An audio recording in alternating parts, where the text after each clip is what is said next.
Alhamdulillahi Rabbil Alamin. Salatu wassalamu ala asrafil anbiya wal mursalin Sayyidina wa nabiyina wa syafi'ina Muhammadin wa ala alihi wa ashabi ajma'in. Allahumma salli ala Sayyidina Muhammad wa ala Sayyidina Muhammad.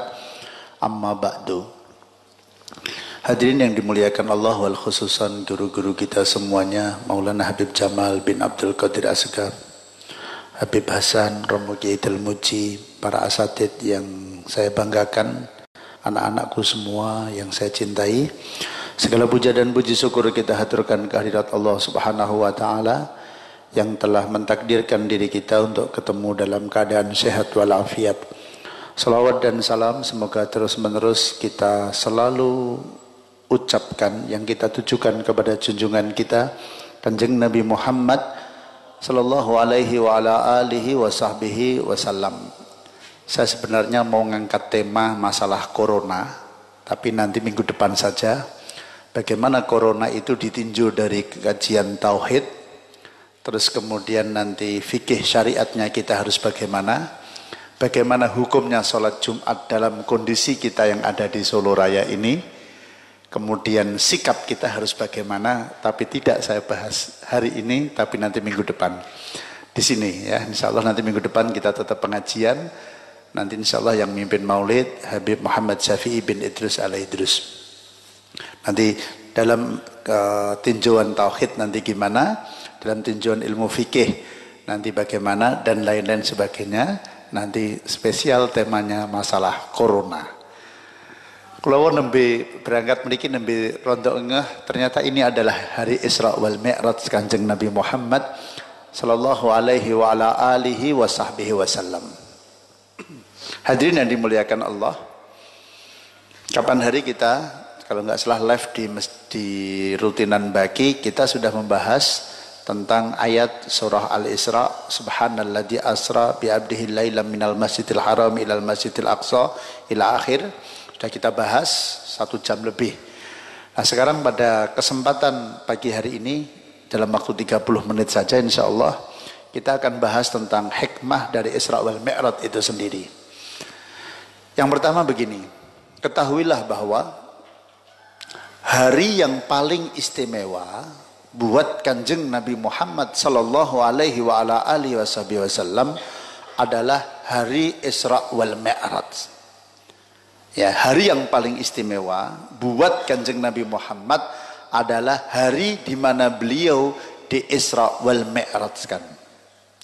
Sedangkan buat kita umat Nabi Muhammad, hari yang paling istimewa adalah hari kelahiran Kanjeng Nabi Muhammad sallallahu alaihi wa ala alihi wasahbihi wasallam.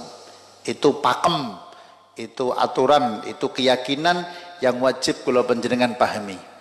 Jadi tiada hari yang paling hebat buat pandangan umat Islam, buat pandangan manusia selain hari kelahiran Kanjeng Nabi Muhammad sallallahu alaihi wa ala alihi wasahbihi wasallam. Hadirin yang dimuliakan Allah, ayat surah Al-Isra, subhanalladzi asra bi abdihi lailam minal masjidil harami ilal masjidil aqsa alladzi barakna haulahu linuriyahu min ayatina. Itu hikmahnya peristiwa dari Isra wal Mi'raj. Yang pertama adalah, ketahuilah peristiwa Isra wal Mi'raj yang diawali ayat subhana, maha suci dia Allah subhanahu wa ta'ala, bahwa Allah akan menceritakan satu peristiwa yang luar biasa yang gak masuk akal. Zaman sakniki mawon seakan-akan gak masuk akal. Nopo mlih di zaman dulu. Sekarang kecepatan kendaraan paling cepat yang ada di muka bumi ini, ya kan, itu belum bisa melampaui kecepatan cahaya. Belum bisa melampaui kecepatan cahaya. Pesawat jet itu kalau nggak salah sekitar 10.000 km per jam. Ya, kalau kita pernah naik pesawat yang cepat, yang besar, itu kurang lebih paling cepat itu saya pernah naik pesawat 1.100 km per jam. Ya, itu sudah cepatnya luar biasa. Jangan numpak mobil 1 second neng tol wis kaya ngono bandere. Kalau pesawat yang kecil itu 600-700 km per jam, sedangkan pesawat yang besar internasional itu bisa sampai 1.100 km per jam. Pesawat jet yang sangat cepat itu kira-kira 10 kali lipatnya. Jadi zaman sakniki mawon dereng masuk akal napa mleh di zaman itu sekitar 1400 tahun yang lalu tidak masuk akal. Tetapi yang membuat kita jadi paham adalah ayat selanjutnya, subhanalladzi asra, maha suci Allah yang telah memperjalankan bi'abdihi, hambanya. Jadi baginda Nabi sallallahu alaihi wasallam itu tidak berjalan sendiri, tetapi kanjeng Nabi dijalankan oleh yang mempunyai kanjeng Nabi, yaitu Allah subhanahu wa ta'ala. Hadirin yang dimuliakan Allah, sering kula kiaskan menawi kula panjenengan memahami ayat Isra wal Mi'raj nang nganggo akal, walaupun sakjane ora perlu nganggo akal. Menawi nganggo akal ngeten, saniki jam 8. Jam 8 niku jarum pendek teng angka 8, menawi jam 8 nggih. Niku menawi melaku dhewe iso tekan jam 8 melih perlu waktu berapa jam? Halo?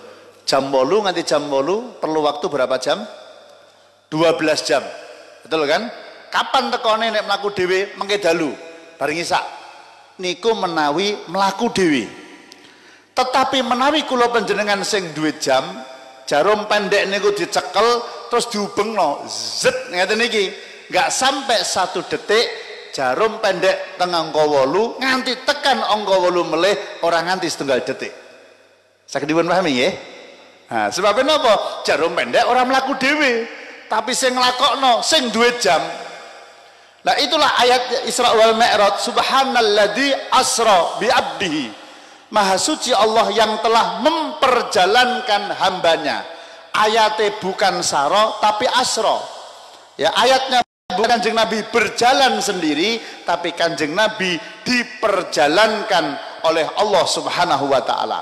Allah subhanahu wa ta'ala yang punya jagat raya ini, ya, Allah subhanahu wa ta'ala yang menguasai alam semesta ini, Allah subhanahu wa ta'ala Rabbul Alamin, Tuhan semesta alam. Jadi semesta alam itu yang dimaksud adalah semua selain Allah itu adalah makhluk. Semua selain Allah adalah ciptaan Allah. Semua selain Allah adalah dalam genggaman Allah. Miliaran galaksi bumi ini nyuwun pangapunten, Pak. Bumi ini adalah salah satu bleduk mawon dari ciptaan Gusti Allah. Jadi galaksi semacam bumi ini jumlahnya enggak cuman puluhan, enggak cuman ratusan, miliaran, Pak. Ya, semacam bumi ngaten niki. Niki bleduk tok niki, Pak. Napa meleh kok Indonesia, napa meleh kok cuman kula jenengan ngeten niki. Belas gak ono apa-apane. Ngono kok iso enak wong kemaki. Subhanallah. Belas gak ada apa-apanya. Ya. Dunia ini, bumi ini dengan surga jauh lebih besar surga. Dunia ini dengan neraka jauh lebih besar neraka. Dan mungkin baca ayat-ayat, ya baca hadis-hadis tentang penjelasan surga yang luasnya jauh lebih besar dibandingkan bumi seisinya. Belum namanya ars. Ars ini ciptaan Allah yang paling besar, lebih besar dari surga, lebih besar dari neraka, lebih besar daripada miliaran galaksi yang ada di alam semesta ini. Semua ada dalam genggaman Allah subhanahu wa ta'ala. Kabeh ciptaane Gusti Allah, kabeh dikuasai Allah. Jadi nyuwun pangapunten, sakarepe Gusti Allah.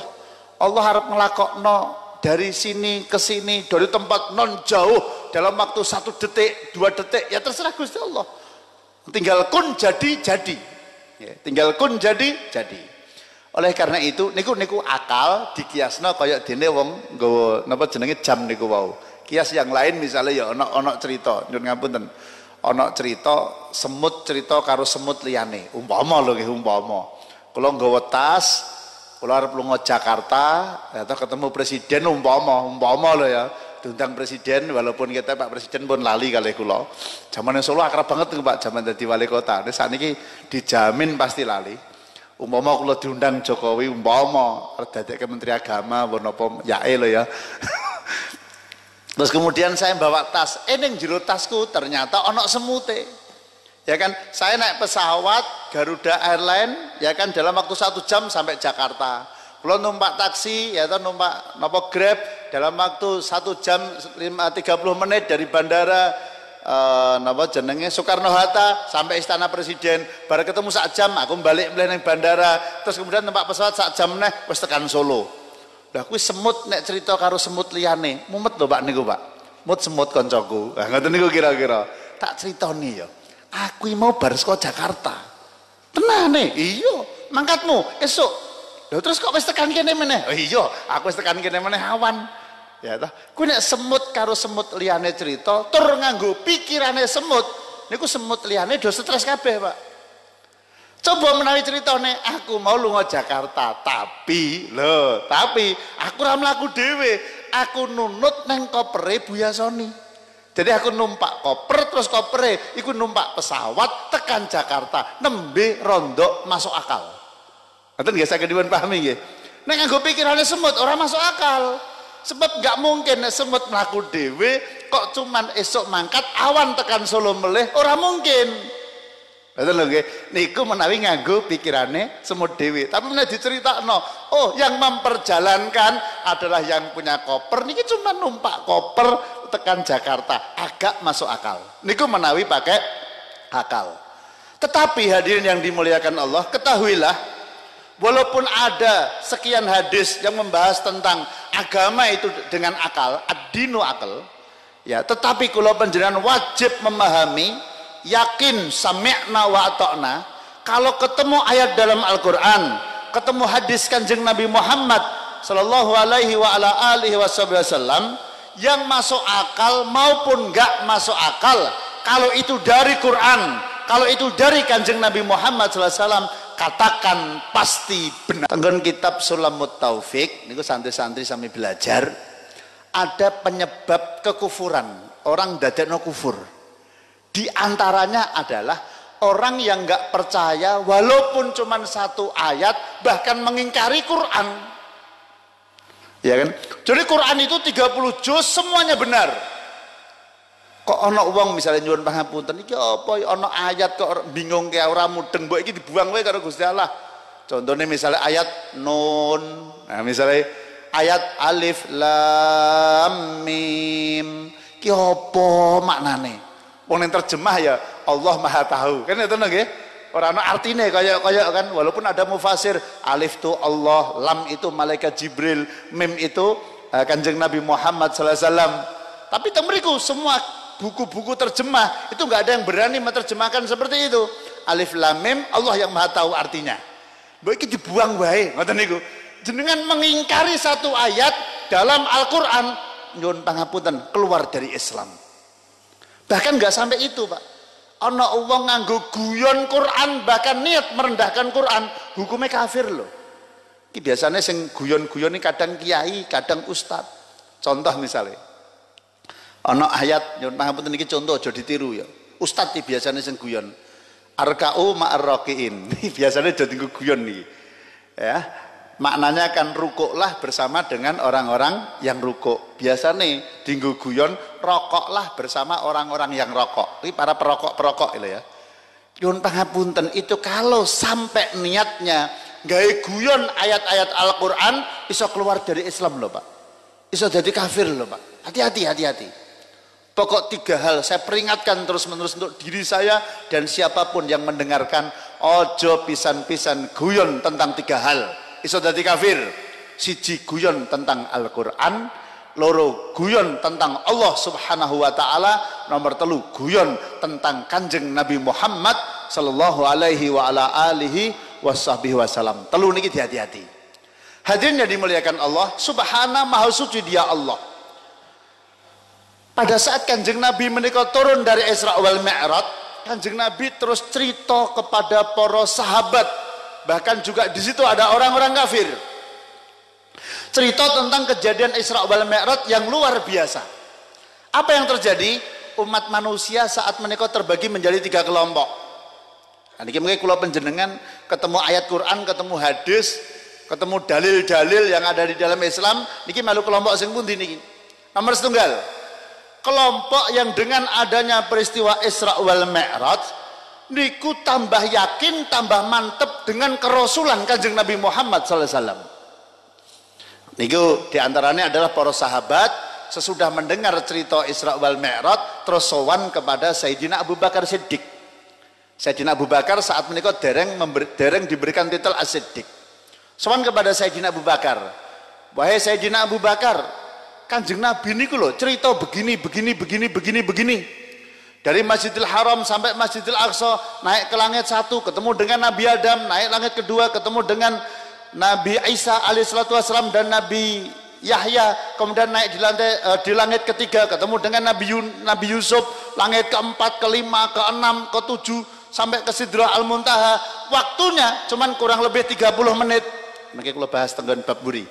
Itu kok bisa seperti itu? Gimana menurut pendapatmu? Napa jawabanipun Sayyidina Abu Bakar? Sayyidina Abu Bakar mengatakan, jangankan cuman seperti itu. Cerita yang lebih dahsyat dari itu, kalau yang cerita Kanjeng Nabi Muhammad sallallahu alaihi wa ala alihi wasallam pasti benar. Niki lho Pak nyenengke tenan. Pasti benar. Jadi Isra wal Mi'raj niku kali Sayyidina Abu Bakar dikomentari ngeten, jangankan ceritane cuman kaya ngoten. Lebih dari itu, kalau yang cerita Kanjeng Nabi Muhammad pasti benar. Maka mulai saat itu Sayyidina Abu Bakar diberikan julukan As-Siddiq, yaitu yang selalu membenarkan ucapan Kanjeng Nabi Muhammad sallallahu alaihi wa ala alihi wasallam. Dados kelompok pertama, ada orang gara-gara Isra wal Mi'raj imane tambah mantep kepada Kanjeng Nabi Muhammad. Sebab pripun Pak, wong Kanjeng Nabi Muhammad niku sering cerita tentang nabi-nabi rasul terdahulu. Mukjizate Nabi Musa, ya kan, mukjizate Nabi Isa alaihissalatu wassalam. Ana wong setruk dicekel sikile, langsung mari, langsung iso mlayu. Nabi Isa. Ada orang buta dipegang matanya, langsung melek, delok malah tambah padang. Nyenengke tenan to nggih niku nggih. Ada orang yang mati oleh Nabi Isa alaihissalatu wassalam atas izin Allah dihidupkan kembali hidup. Niku rak mukjizatnya nabi-nabi terdahulu, luar biasa. Ya kan, diceritakan seperti itu. Begitu Kanjeng Nabi Muhammad Isra wal Mi'raj dengan peristiwa yang amat sangat dahsyat, bisa menceritakan Masjidil Aqsa itu pintunya ada sekian, menghadapnya ke sini bentuknya begini, diceritakan dengan fasih, di cross check dengan orang-orang Palestina, cocok semua, sudah nggak bisa ada yang menolak, ya kan? Maka mereka orang-orang Islam tambah iman dengan peristiwa Isra wal Mi'raj. Nomor 2, ada orang-orang dengan peristiwa Isra wal Mi'raj justru malah jadi metu saka Islam, yaitu orang-orang munafik, orang-orang yang cuman paham dan imannya sangat lemah, yaitu dengan tokohnya Abdullah bin Ubay bin Salul. Gara-gara peristiwa Isra wal Mi'raj yang saat itu Islamnya cuma melu-melu tok, Islamnya cuma abangan, gara-gara Isra wal Mi'raj malah jadi metu saka Islam. Sebab nopo? Nyun pangapunten, gayane kira-kira ngeten lah, kira-kira aku dengan cerita ini aku jane ya ora pati percaya. Lah iki kok malah Nabi Muhammad malah ceritanya semakin kaya wara. Niki lho Pak, semakin aneh-aneh, semakin aku ora percaya. Maka saya mulai sekarang keluar dari Islam. Na'udzubillah, summa na'udzubillah min dalik. Nomor 3, kelompok Abu Jahal, kelompok Abu Lahab, Abu Gosok dan lain-lain sebagainya. Nggih, iki kelompok abu-abu niki nyuwun pangapunten, Abu Jahal, Abu Lahab dan teman-temannya justru dengan peristiwa Isra wal Mi'raj dipakai alat untuk menghajar Kanjeng Nabi Muhammad sallallahu alaihi wasallam, untuk napa jenenge menfitnah Kanjeng Nabi. Gilo, nabimu sudah nyuwun pangapunten semakin gila, ceritane wis saya ora masuk akal, ya, dinggo alat untuk membuat orang-orang Islam keluar dari Islam. Na'udzubillah summa na'udzubillah min dzalik. Kula mumpung kelingan iki kula enggokke sithik mawon. Semua jamaah hidayah ojo nge-share tulisan hadis rawahul Imam Tabrani yang dimana orang bisa terbebas dari virus gara-gara wudhu. Itu bukan hadis itu. Saya sudah cross check di mana-mana tidak ditemukan hadis itu. Ya sudah disebarluaskan ya. Itu sudah ada fitnah. Hati-hati, pokoknya menyebarkan hadis niku hati-hati. Mang cross check kepada ustadz. Kan itu tersebar di semua itu ya. Nah, ya terus ya. Itu saya cross check di forum silaturahmi ulama, para habaib, para kiai, belum ada yang menemukan hadis itu, belum ada. Sama sekali belum ada para ulama. Ya, itu hoak, hadisnya hoak itu. Hati-hati ya. Hadisnya hoak, hati-hati. Bon, kula balik ke tema. Hadirin yang dimuliakan Allah, orang Islam Dan orang-orang saat itu mendengar cerita Isra wal Mi'raj terbagi menjadi 3 kelompok. Satu tambah yakin, nomor loro sing Islam malah metu ke Islam, sing nomor telu orang-orang kafir semakin mencaci Kanjeng Nabi Muhammad sallallahu alaihi wa ala alihi wasallam. Oleh karena itu niki tergantung kula panjenengan. Ketemu ayat Al-Qur'an, ketemu hadis kok ora masuk akal, maka Islam mengajarkan jangan pandang dengan akal, tapi pandanglah dengan iman. Kalau itu ayat Quran, kalau itu dari Kanjeng Nabi Muhammad SAW, maka sami'na wa ata'na. Sing salah ora Qur'ane, sing salah ora hadise, cuman otak kita ini menungso biasa yang belum mampu memahami syariatnya Allah, syariatipun Kanjeng Nabi Muhammad sallallahu alaihi wasallam. Yang ngapunten Pak, kula panjenengan kan sangat terbatas. Kula madhep ngalor, mburi kula mboten ketok. Kula noleh nganan, bagian kiri mboten ketok. Kula noleh ngiri, kanan saya tidak kelihatan. Ini kan terbatasnya kula panjenengan to, Pak. Menungso sangat terbatas. Mlojo tik-tik nganggo akal, ora masuk akal. Ora Qur'ane, ora hadise sing salah. Akale kula panjenengan ya sing ora tekan.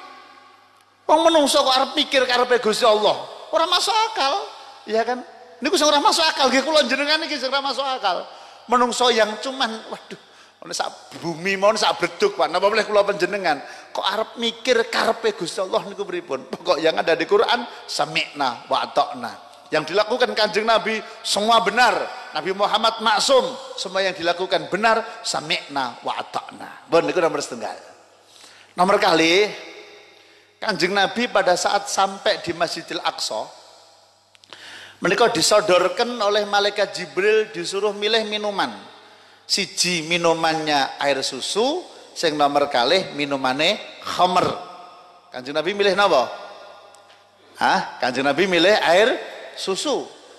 Sesudah Kanjeng Nabi milih air susu, kemudian malaikat Jibril dalam Sahih Bukhari mengatakan, hudiyat lil fitrah, hudiyat ummatuka. Umatmu akan mendapatkan hidayah. Wahai Rasul, umatmu akan berbondong-bondong mendapatkan hidayah, beriman kepadamu, beriman kepada Allah Subhanahu wa taala. Kalau sampai Kanjeng Nabi memilih khamr, maka umatnya Kanjeng Nabi Muhammad akan banyak keluar dari Islam. Napa hikmah? Hadirin yang dimuliakan Allah, urip niku pilihan. Nggih, hidup itu pilihan. Menawi Kanjeng Nabi Muhammad pilihane susu kalih khamr. Menawi riyin ada penyanyi tua namanya Ari Wibowo, itu pilihannya madu kalih racun. Madu di tangan kananmu, racun di tangan kirimu. Ibu-ibu pengen pilih di madu apa pilih di racun? Oh, ya pilihannya cuma madu sama racun. Ya kan pilih di madu apa pilih di racun? Enak pun diri Ustaz Makros. Ora gelem di racun ya di madu mawon nggih. Ya Allah, kok racun semua Bu ya. Itu udah dimuliakan Allah. Kalau pilihannya cuma loro, cur cetong ngeten iki enak, Pak. Lah ini di zaman sekarang, Pak. Wah, mengerikan, Pak. Pilihannya ora cuma loro. Ono madu, ono racun, ono madu dicampur racun. Wah, repot zaman sakniki niku, Pak. Ono kirek cap onto. Lho kan wah, sudahlah. Pripun Pak kirek cap ontone pripun? Bingung to sakniki. Sakniki ndi sing ustad, ndi sing pemburu hantu ku ora jelas. Sing tim pemburu hantu neng TV dandanane nganggo imamah, nganggo udeng-udeng, nganggo jubah, nganggo sorban.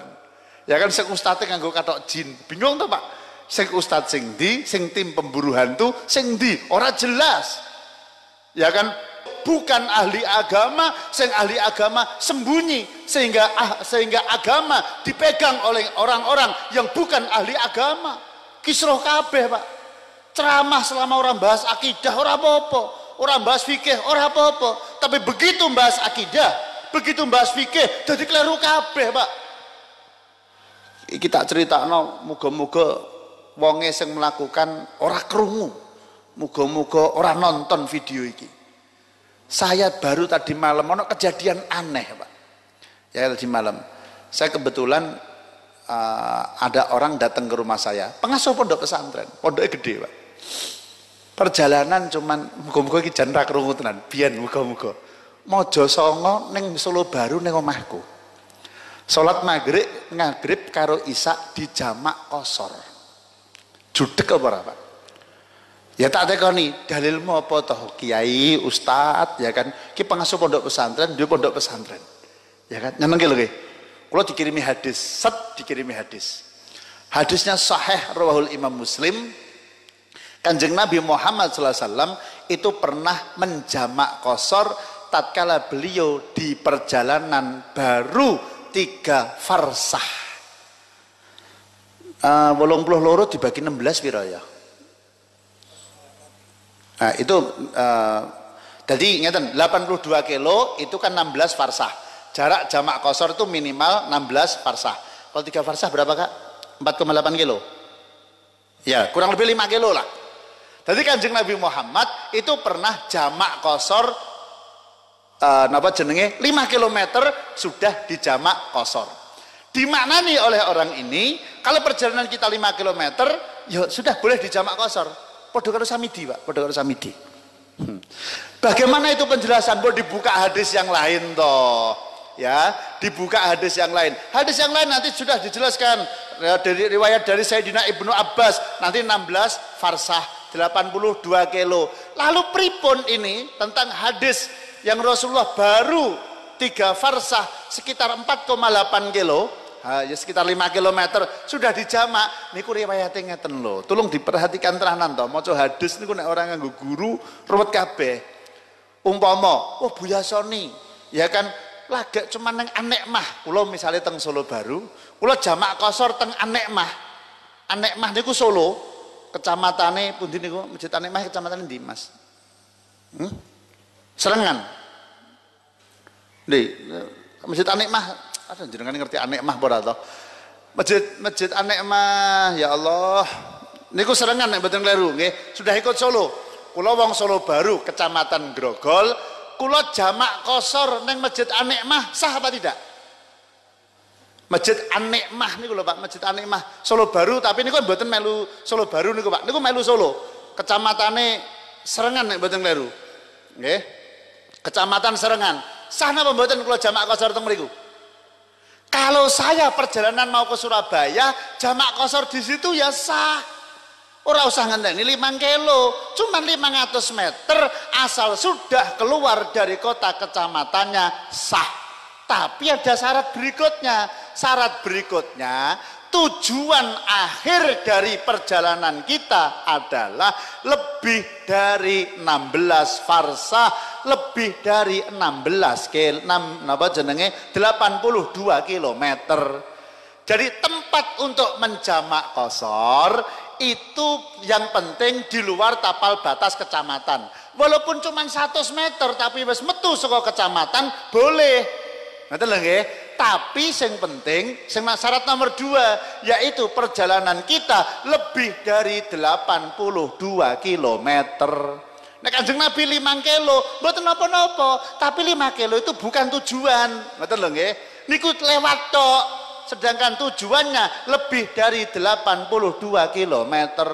Kulo arep ning Jakarta, saya berangkat jam 11:30, ya kan, bareng metu wis tekan Masjid Anekmah kok krungu adzan, ya kan. Saya mandek teng Masjid Anekmah yang ikut Solo, kulo Solo Baru ikut Grogol, pun beda kecamatan, apa boleh beda kabupaten, beda kecamatan saja udah boleh. Kulo kok jamak qasar teng mriku hukumnya sah sebab tujuan saya niku minimal Ngawi, Pak. Ngawi niku 84 kilo. Ngawi ke timur sudah sah. Sing penting tujuannya, tempat untuk menjamak qasarnya itu yang penting di luar tapal batas kecamatan. Saged dipun pahami nggih? Alhamdulillah. Terus ruwet Pak teng Solo Raya, teng Indonesia ruwet. Dan niki malah niki nyuwun pangapunten. Jenengan kan alhamdulillah niki. Ngerti pemerintah Saudi dihimbau untuk tidak sholat di masjid, terus akhirnya sholat sendiri di rumah. Kula tekon, sholat nang omah, sholat Jumat apa sholat duhur? Halo, duhur apa Jumatan? Duhur. Pemerintah Saudi yang ngono, Irak yang ngono, Iran yang ngono. Lah kok samidi sholat omah, sholat Jumat iki piye? Ya, sholat Jumat dilaksanakan di rumah boleh 2 rakaat. Piye? Sing jenenge sholat Jumat itu wajib fi jamaatin, wajib berjamaah. Hukumnya wajib. Jamaah niku mau ora cuman sekedar berjamaah, ana syaratnya minimal wong 40 mustautin. Minimal ada syaratnya, Pak. Ya, tapi wajib berjamaah niku lho. Lah kok wong jare pas rasa Jumatan nang masjid ya salat nang omah, ya kan lho jenenge salat Jumat 2 rakaat apa 4 rakaat, ya 2 rakaat. Gendeng samidi iki, Pak. Lah saniki jenenganipun mireng pendapat ulama-ulama sak donya yang sudah dikepung oleh penyakit corona, silahkan sholat di rumah. Tapi jelas niku sholate sholat duhur, MUI yang ngono, dindi yang ngono. Sing beda sami dithok, Pak. Sinten nggih wis paham karepe ora karepe. Dadi ayolah ngaji tenanan. Pun Bapak dan Ibu, sakniki jenengan ampun terjebak wis ya. Kalau zaman Kanjeng Nabi Muhammad pilihane cuman air susu dan air khamr. Kalau Ari Wibowo cuman madu dan racun, niku untuk gampang bedake. Lah sakniki nuwun pangapunten kadang ya Allah niku wau ana kirik cap unta. Ya Allah, mubalek napa jenenge wong biasa dengan dandanan yang luar biasa, delalah terkenal ngoten niku kabeh do mantuk-mantuk. Betapa banyak mubalek ning TV, ngaji fikih keliru, ngaji iki keliru. Ya kan, ya contoh mubalek yang sangat terkenal sering niku tak sampaikan, kurban 1 kambing untuk 45 orang sah. Bahkan teng mriku diterangno, ibaratnya kan ngeten niku, ana wong siji duwe bojo 4. Oh, nyenenge to niku to nggih. Siji bojone 4 berarti kan wong 5. Terus setiap satu istri dua anak 10. Berarti anake 40. Belah wedhus siji dienggo wong 45, 1 suami, 4 istri dan 40 anaknya sah. Ngeri, Pak. Gimana hukumnya? Ya enggak sah. Ya kan? Hukumnya gimana? Enggak sah. Kanjeng Nabi dawuh di dalam Sahih riwayat Imam Muslim pada saat ngatur pembagian kurban tenggone Hudaibiyah, al badanah an sab'ah wal baqarah an sab'ah. Tiap-tiap 1 kambing, tiap-tiap 1 onta untuk 7 individu dan tiap-tiap 1 sapi untuk 7 individu atau 7 orang. Sak wedhus nggo wong siji, sapi siji nggo wong 7, terus kemudian unta siji untuk 7 orang atau 7 individu. Lha pun jenengan nek mumet-mumet nanti tenggene masyarakat Mang Tangkot Ustadz Makhrus yang tiap hari standby di sini dibuka ke kitabe dan sarahnya. Nek wong cuman maca hadis dimaknai dhewe mesti salah. Wes, mesti salah. Contoh gini ku wau, enten mboten hadise Kanjeng Nabi cuman 5 kilo di jamak kosor. Enek. Hah? Oh 1 farsah 5 kilo, berarti 15 kilo. Nyun pangapunten nggih. 15 kilo. Hadisnya ada enggak? Ada. Ya kan? Tapi Kanjeng Nabi tujuannya bukan di situ. Niku hanya tempat lewat, kemudian Kanjeng Nabi sholatnya di situ. Nggih. Pun niku dadi do kleru kabeh, Pak. Niku hikmah ingkang nomor kalih. Kula tambahi melih napa niki. Sing nomor 3, Kanjeng Nabi Muhammad sallallahu alaihi wa ala alihi wasallam pun awan niki setunggal melih mawon. Niku naik kendaraan yang disiapkan oleh Allah, kendaraan dari surga, namanya buruk. Ya, iki aja jenengan nek buruk aja mbayange kaya gambar-gambar kuwi, Pak. Sesat kabeh, Pak, kuwi ngawur kuwi. Gambar kaya jaran terus ndase wong wedok ayu. Aduh, duh. Itu dari mana dapatnya gambar seperti itu? Wes, buruk itu gaib. Ya, buruk itu gaib, enggak usah digambar-gambar. Ya kan, itu jenengan mungkin jadi salah kaprah memane buruk, kok malah pikirannya macam-macam. Mosok Kanjeng Nabi Muhammad numpak kendaraan raine ayu kaya ngono piye, malah jadi salah tafsir kabeh mengke. Ya kan, itu barang yang gaib. Kanjeng Nabi Muhammad SAW kemudian diterbangkan oleh buruk lep sampai kepada sebuah tempat namanya Bukit Tursina. Kemudian beliau tanglet kepada malaikat Jibril, ya Jibril, ini tempat apa? Ini adalah Bukit Tursina ya Rasul. Tempat apa? Tempat di mana Nabi Musa alaihissalatu wassalam dapat berbicara dengan Allah, ya dari sini. Kanjeng Nabi Muhammad turun dari buruk, sholat 2 rakaat, kemudian beliau naik buruk melih. Sampai di sebuah tempat, lep mabur melih. Di sebuah tempat bernama Baitul Lahmin, atau Baitul Lahem, atau Bethlehem. Kemudian beliau turun, tempat apa ini ya Jibril? Ini adalah tempat dilahirkannya Nabi Isa alaihissalatu wassalam. Kemudian Kanjeng Nabi berhenti di situ, sholat di situ 2 rakaat. Tenggone tafsir Razi dipun dawuhaken napa tujuannya Kanjeng Nabi Muhammad kok sholat nenggone bekasé Nabi Musa, sholat nenggone bekasé Nabi Isa alaihissalatu wassalam. Yang dimaksud adalah Kanjeng Nabi tabarruk. Kanjeng Nabi mencari keberkahan dari nabi-nabi terdahulu. Dipun terusaken, kalau ada tempat yang pernah diduduki oleh orang soleh, itu sudah mengandung berkah, tambah diduduki lagi oleh orang soleh, tempat itu berkah dan tambah berkah. Nah hadirin yang dimuliakan Allah, dalil berkah kapanpun kalau cerita kabeh, bagaimana berkah dari Rasulullah, bagaimana berkah dari sahabat, bahkan didebat oleh orang-orang di luar kita, itu kan Rasul punya sifat khususiyah. Kapan sudah pernah kita ceritakan bagaimana Imam Syafi'i bertabaruk mencari keberkahan dari jubah muridnya Imam Ahmad Ibnu Hanbal. Jubah niku dikumbah, dicuci, kemudian airnya diperes, diminum oleh Imam Syafi'i, dan air tersebut juga napa jenenge diusap-usapkan kepada sekujur tubuh Imam Syafi'i radhiyallahu taala anhu. Nabi Musa alaihi salatu wasallam niku pas waktu ketemu kali Kanjeng Nabi Muhammad, Nabi Musa hidup apa sudah mati? Halo? Di langit satu ketemu Nabi Adam. Nabi Adam hidup apa sudah mati? Sudah meninggal. Langit kedua ketemu Nabi Isa kali Nabi Yahya. Nabi Isa, Nabi Yahya hidup apa sudah mati? Sudah mati. Nabi Yusuf sudah mati apa hidup? Sudah mati. Sudah mati kok iso Kanjeng Nabi Muhammad ini ku sampai nyeritakno fasih banget nih Pak.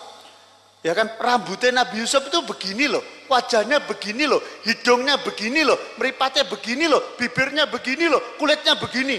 Ini kok Kanjeng Nabi cerita niku fasih banget.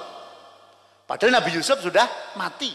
Bahkan Nabi Musa alaihi salatu wasallam gitu, niku sudah meninggal dunia, tapi kula panjenengan entuk manfaate. Umpama gitu, tapi mungkin enggak, wong itu sudah terjadi ya. Ini kan kita tinggal ambil hikmahnya. Umpama Kanjeng Nabi Muhammad ora ketemu Nabi Musa, awake dhewe tele-tele lho Pak. Wong Kanjeng Nabi Muhammad karo Gusti Allah manute mboten umum. Muhammad, nggih Gusti, umatmu kan salat 50 rakaat. Dun Kanjeng Nabi Muhammad. Ya kan ketepanggilan Nabi Musa, wahai Muhammad, apa perintah Gusti Allah? Umat kula kan salat 50 rakaat Kanjeng Nabi Muhammad. Tak omongi, umatku iki rasa-rasa ora kuat apa meneh umatmu. Balik ketemu Gusti Allah. Ya toh 50 terus jadi 45, jadi 40, jadi 35 terus ya kan. Itu riwayat Nabi Muhammad itu ketemu dengan Allah sampai 9 kali, ada yang mengatakan 6 kali, ada yang 5 kali. Itu kan bolak-balik ya kan. Itu cerdasnya Nabi Musa alaihissalatu wassalam. Ini ada hikmahnya juga. Hikmahnya ngeten, Kanjeng Nabi Muhammad itu turun dari sesudah ketemu dengan Allah, nurnya Nabi Muhammad itu kelihatan mencorong banget Pak. Dan Nabi Musa itu kan tidak pernah ketemu dengan Allah, nggak bisa memandang wajah Allah langsung, itu nggak bisa. Tapi Nabi Musa pada saat melihat dari Bukit Tursina, boten Gusti Allah yang teng Bukit Tursina lho nggih, niki mangke sesat meleh. Boten Gusti Allah yang ada di Sidrah Al-Muntaha, tapi Nabi Muhammad bisa melihat Allah dari Sidratul Muntaha. Manggon yang Sidratul Muntaha dadi sesat niki mangke. Ya, Allah itu mukhalafatul lil hawadis, mangke dadi sesat. Allah tidak berada di Bukit Tursina, tapi Nabi Musa bisa melihat cahaya Allah dari Bukit Tursina. Niku cara penjabarannya ngoten. Kon ketemu mulai karo Gusti Allah mulai medun, Kanjeng Nabi Muhammad sinare tambah mencorong. Ketemu ketiga tambah mencorong. Ngoten niku terus. Luar biasa. Nabi Musa ketemu cahaya Gusti Allah pisan langsung geblak. Niku Nabi Musa alaihi salatu wasallam. Nabi Muhammad sampai 9 kali, riwayat ada yang 6 kali, ada yang 5 kali. Ketemu, melihat langsung wajahnya Allah Subhanahu wa taala. Hadirin yang dimuliakan Allah Subhanahu wa taala, hikmahin apa? Kula panjenengan ternyata entuk napa jenenge? Gara-gara wong mati kula panjenengan entuk berkah. Nek ora gara-gara Nabi Musa, salate sak 50, Pak. Mangbayangke nek salat 50 ping 50 sedina sewengi, piye niku jenengan bayangke? Lagi umbah-umbah entuk siji wis adan meneh. Ya kan, lagi macul untuk 10 paculan adan meneh. Ya kan, lagi nandur lagi untuk 10 ya kan adan meneh. Mangan urung rampung adan meneh. 50 tok Pak. Jenengan no, maghrib niku lho. Maghrib niku kan jaraknya kan sak jam niku Pak. Niku baradan mulai ke masjid, ya urung apa-apa ngerti adan meneh. Niku 5 lho Pak, cuma 5. Lah nek 50 terus kaya pripun?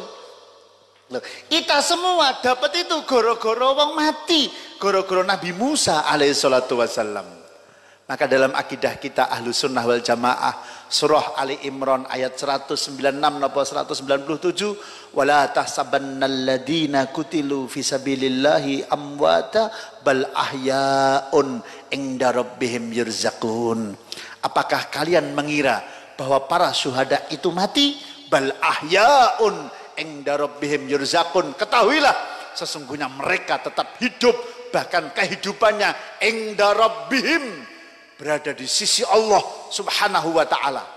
Ana wong bendina nemplek bupati wis top, bendina nemplek nang gubernur top, bendina nemplek presiden top. Ini inda rabbihim, jejer bersama dengan Allah subhanahu wa ta'ala. Kedudukannya Pak, inda rabbihim, bersama dengan Allah, yurzakun, bahkan selalu diguyur rizki oleh Allah subhanahu wa ta'ala. Niku nembe syuhada, niku nembe wong mati syahid Pak.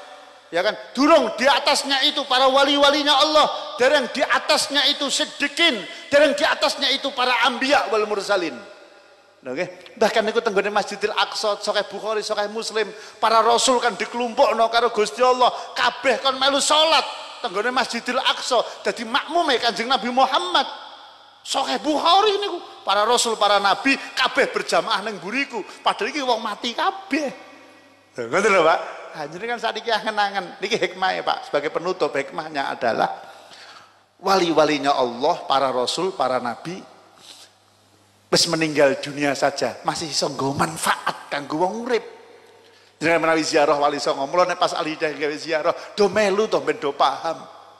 Ya kan, oh do ora gelem melu, ngelek-elek.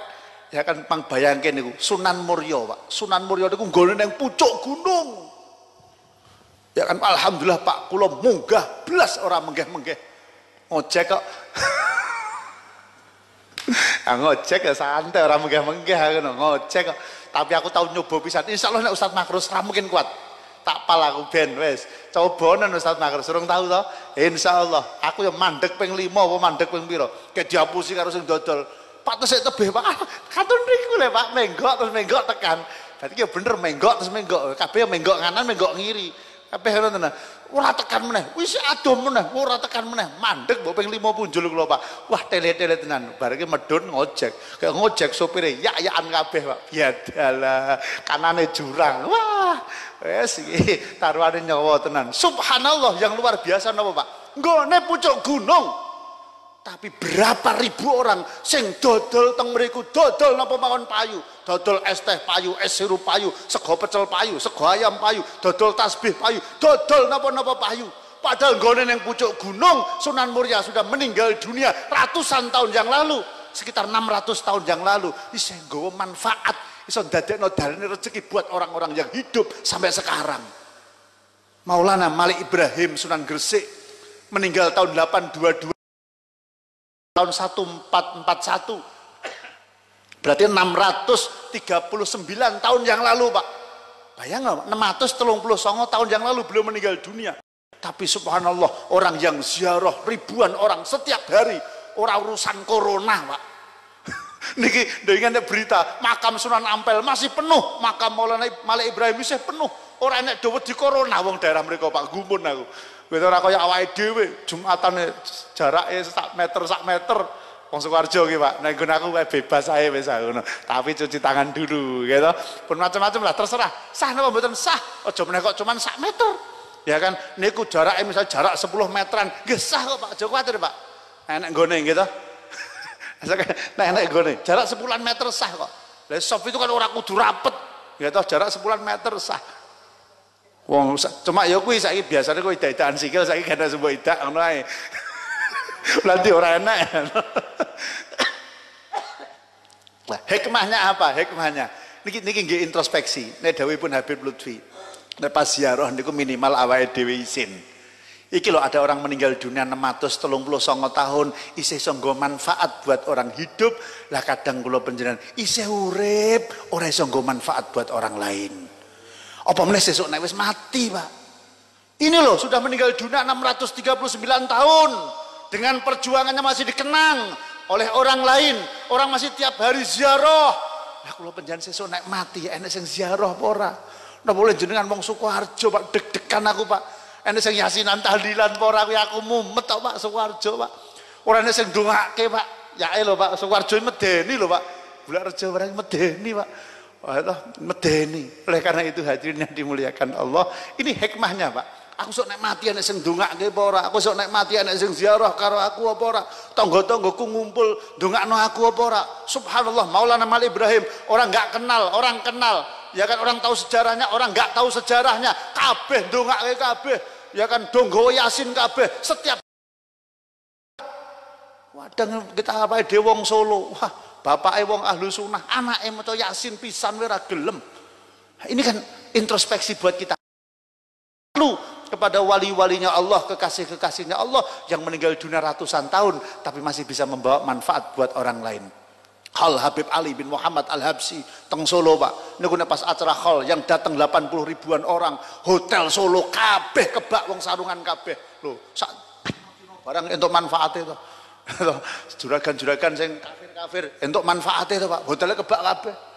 Ya wong dodol sarung payu, wong dodol dawet payu, bahkan dawet tulisannya 2, 3, 4 ya dodol ning kono, aku ya bingung kok. Padahal 2, 3, 4 ini kan anti haul, ya kan anti maulid. Lho kok ono dawet 2, 3, 4 iki ngopo ning kene? Arep tak usir aku ya ora penak. Lah lho kowe kan ora percaya haul, ora percaya wong kirim donga. Lah kok melu dodol ning kene iki ngopo?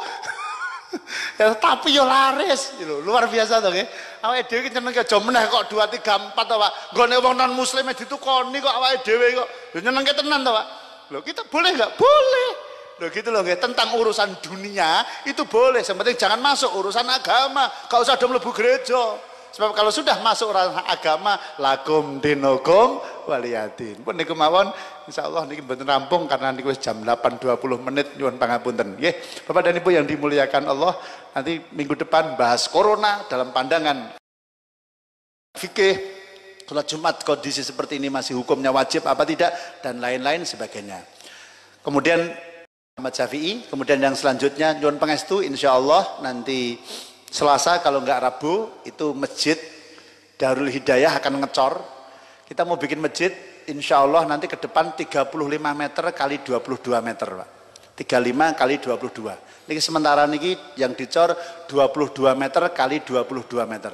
Nyuwun pangestu jenengan dongakno kita Darul Hidayah iso bangun terus insyaallah nanti 22 kali 22 meter tahap awal. Kalau kepengen saya nanti Ramadan pengajian kita sudah pindah di barat. Nanti Ramadan